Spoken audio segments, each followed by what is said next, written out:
ఓకేనా? Okay sir. అందరికీ నమస్కారం. నిన్నటి రోజున మన మీడియా సోదరులందరి ముందు కూడా నేను ఒక్కడనే పార్టీ వ్యవహారాలపై మనస్తాపం చెంది పార్టీకి రాజీనామా చేస్తున్నట్టుగా, అలాగే పార్టీ అధ్యక్ష పదవి కూడా రాజీనామా చేస్తున్నట్టుగా ప్రకటించడం జరిగింది. అయితే నేను ఇప్పటికీ అదే స్టాండ్ పై నిలబడి ఉన్నాను.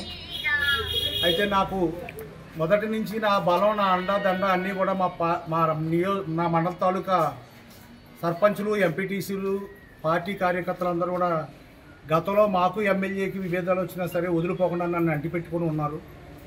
ఈ రోజున నేను వాస్తవంగా నిన్న ప్రకటన చేసేసరికి వాళ్ళకి విషయం ఎవరికి తెలీదు. ఉదయాన్నే వచ్చి వాళ్ళందరూ కూడా మేము నిన్ను నమ్ముకొని ఉన్నాము, ఈ రోజు నువ్వు అన్యాయం చేసి ఎలా వెళ్తావని నన్ను బలవంతం పెట్టడం. అంతకుముందే పార్టీ పెద్దలు ఫోన్ చేసినప్పటికీ చాలామంది నేను వ్యతిరేకించడం కూడా జరిగింది.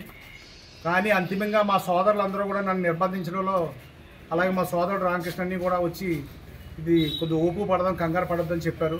అయితే ఫైనల్గా ఒక 3-4 రోజుల్లో మా ముఖ్యమంత్రి వర్యులు, మాజీ ముఖ్యమంత్రి వర్యులు జగన్మోహన్ రెడ్డి గారి దగ్గరికి తీసుకెళ్ళి ఈ సమస్య పరిష్కారం దిశగా మీ తాలూకా ఇబ్బందులన్నీ ఆయన తెలియజేసి, ఆయన ఇచ్చిన హామీ మేరకు అప్పుడు ఆలోచించు కానీ అప్పుడు దాకా ఊపు పట్టమని కోరడం జరిగింది.